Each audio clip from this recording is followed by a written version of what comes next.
출애굽기 38장에서는 번제단, 물두멍, 성막 울타리, 또 성막에 들어간 금과 은과 놋, 또 헌금을 드린 자의 수를 소개하고 있습니다.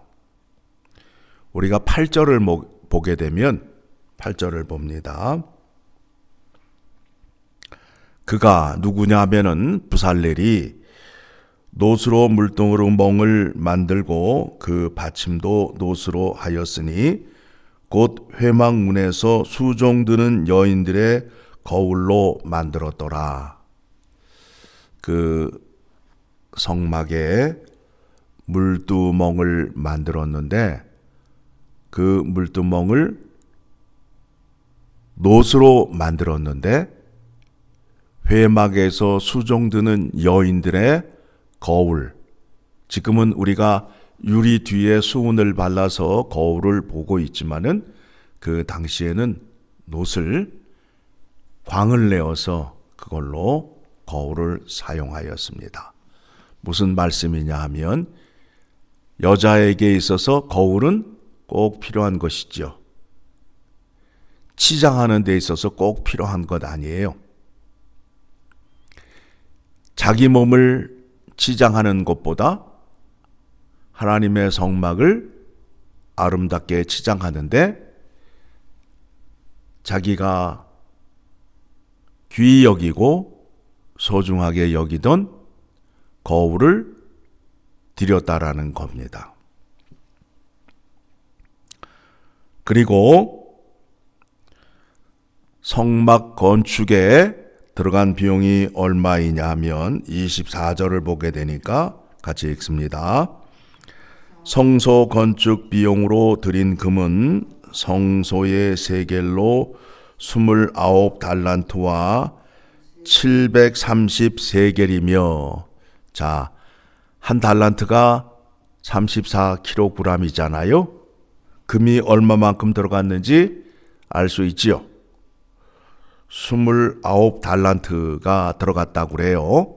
그러니까 여러분이 한번 29 곱하기 34kg 그러면 얼마만큼 금이 들어갔는지를 알 수 있게 되고, 그 다음에 25절을 보게 되면 드린 은은 얼마가 들어갔느냐 하면 개수된 회중이 드린 은은 성소의 세겔로 100달란트와 1775세겔이니 그만큼 금과 은을 드렸습니다. 그리고 성전 건축에 자기의 생명의 속전을 드린 자,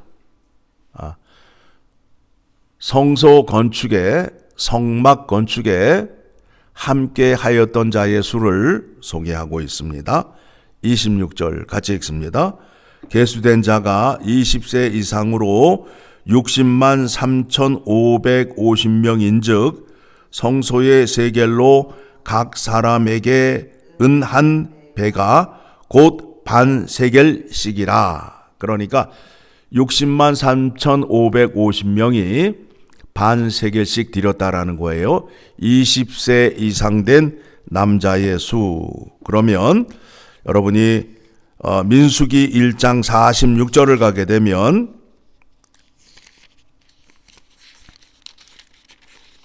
민수기 1장 46절을 가게 되면 이제 백성의 수를 계산하잖아요.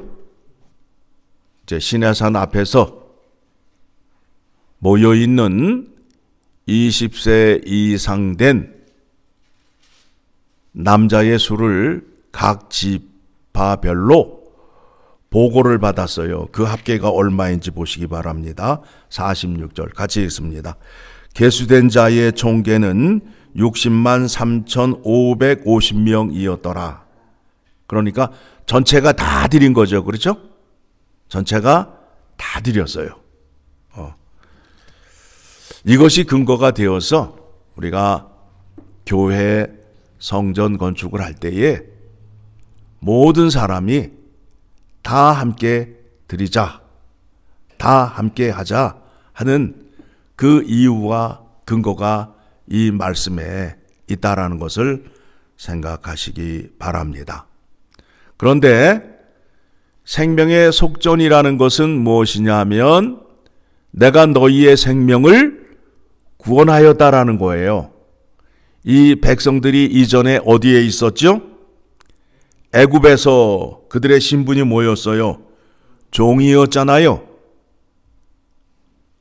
종이었던 자들을 하나님께서 그들을 구원해 내므로 인하여 그들의 생명을 구원하여 주시고 그들을 하나님의 백성으로 만들어 주셨어요. 그것에 대한 감사, 즉 나의 생명은 누구에게 있다? 하나님에게 있다라는 감사함으로 생명의 속전을 드렸음을 기억하시고, 우리가 주일날 예배를 드리면서 헌금을 드리잖아요.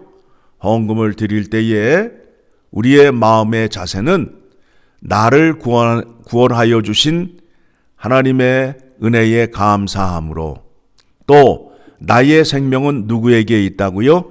하나님에게 있음을 감사하며 드리는 예물이 되어야 됩니다. 그리고 교회 안에 뿐만 아니라 성막 안에 일을 하는 사람에게는 반드시 하나님의 영이 함께 하여야 된다라는 거예요. 그래서 성경을 보게 되면 하나님의 영이 함께한 자 부살렐과 그 다음에 천으로 이렇게 휘장을 짜고 아름다운 술을 놓은 사람은 누구냐 하면 23절의 말씀을 보게 되니까 오홀리압이라는 사람이 그 일을 감당했다라고 말씀하고 있어요. 여러분, 성경이 얼마나 자세하게 이렇게 소개하고 있는지, 그렇죠? 건축에 들어간 비용, 또 헌금한 숫자, 모든 것이 투명해요? 투명하지 않아요? 투명하잖아요. 교회는 이래야 돼요. 모든 것이 투명해야 돼요. 자, 우리가 교회 일을 할 때에 세례 받은 자에게 집사의 직분과 또 교회의 일을 맡겨요. 왜 그럴까요? 하나님의 영이 함께 하는 자에게. 자, 우리가 구원을 받고 세례를 받게 되면 나는 예수 그리스도와 함께 연합된 자이다 라는 거예요. 그런데 그것이 성령 하나님의 역사하심으로 그와 같은 구원의 능력이 우리에게 임하게 돼요. 그래서 어떤 사람들은 예수님은 아는데 성령은 모른다라고 말하게 되면 심히 곤란한 거예요. 성령 하나님이 역사하셔서 예수 그리스도의 구원의 은혜가 나에게 임하게 된 거예요. 그렇죠? 그렇게 되면 내 안에 성령이 들어와 계심으로 인하여 내가 성령의 인도하심을 따라 예수 그리스도 앞으로 나아갈 수 있는 자, 또 예수 그리스도와 연합된 자가 되었다라는 것이 성경의 올바른 믿음이에요. 그러므로 인해서 구원을 받은 자에게는 하나님의 영이 함께 한다라는 거예요. 그래서 구원을 받은 자가 공개적으로 하나님 앞과 사람 앞에서 나는 그리스도와 연합된 사람이요 라고 예식을 올리는 것이 세례란 말이에요. 세례식이란 말이에요. 그렇죠? 그래서 많은 사람 앞에서 내가 공포를 하는 거예요. 나는 이제 더 이상 마귀의 종으로 살지 아니하고 주님의 종으로 살겠습니다라는 예식이에요. 그것을 공포하는 거예요. 그게 바로 세례식임을 기억하시기 바랍니다.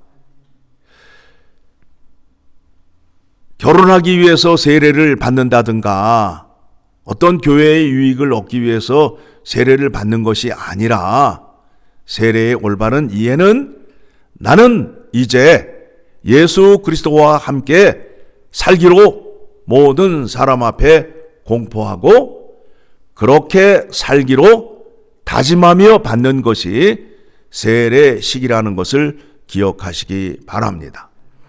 그런 사람들이 모여서 주님의 몸된 교회를 세워가는 거예요. 세워가는 거예요. 그러니까 주님의 몸된 교회에서 주님의 일을 하는 사람은 어떤 마음의 자세가 있어야 되느냐 하면 주님이 나의 주인이시오. 주님의 명령을 따르는 사람들이 모여서 교회를 세워간다라는 거예요.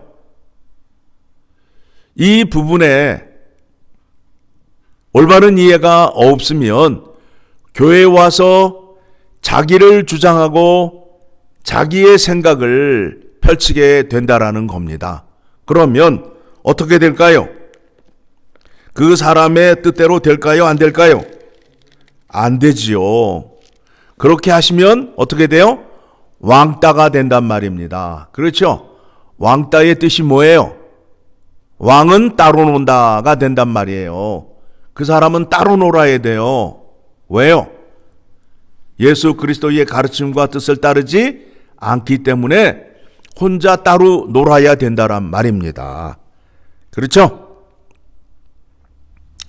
자, 교회에 어떤 사람들이 모여서 어떤 일을 하는지 에베소서 4장 11절 교회가 세워졌어요. 예수님이 이 땅에 내려오시고 올라가신 증거가 무엇이냐 하면 우리예요. 우리가 모여서 교회로 모였어요. 자, 그래서 교회 안에는 11절 시작. 그가 어떤 사람은 사도로, 어떤 사람은 선지자로, 어떤 사람은 복음 전하는 자로, 어떤 사람은 목사와 교사로 삼으셨으니 이는 성도를 온전케 하여 봉사의 일을 하게 하며 그리스도의 몸을 세우려 하심이라.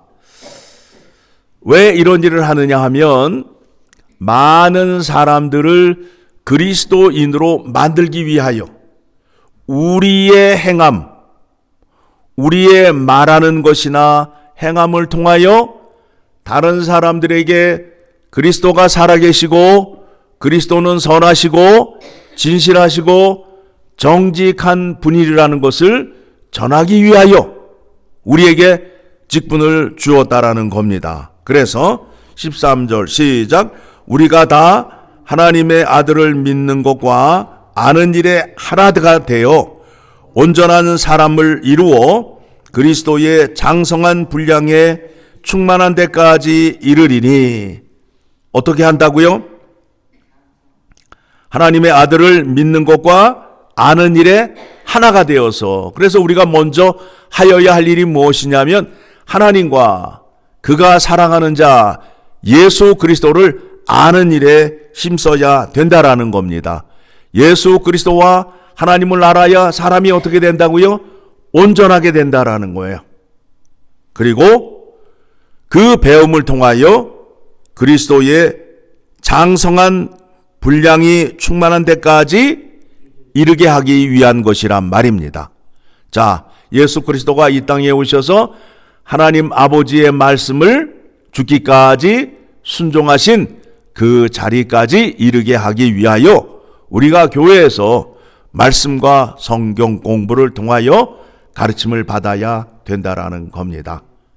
그래야 하나님이 기뻐하시고 하나님께 귀히 쓰임받을 수 있는 자가 됨을 기억하시기 바랍니다.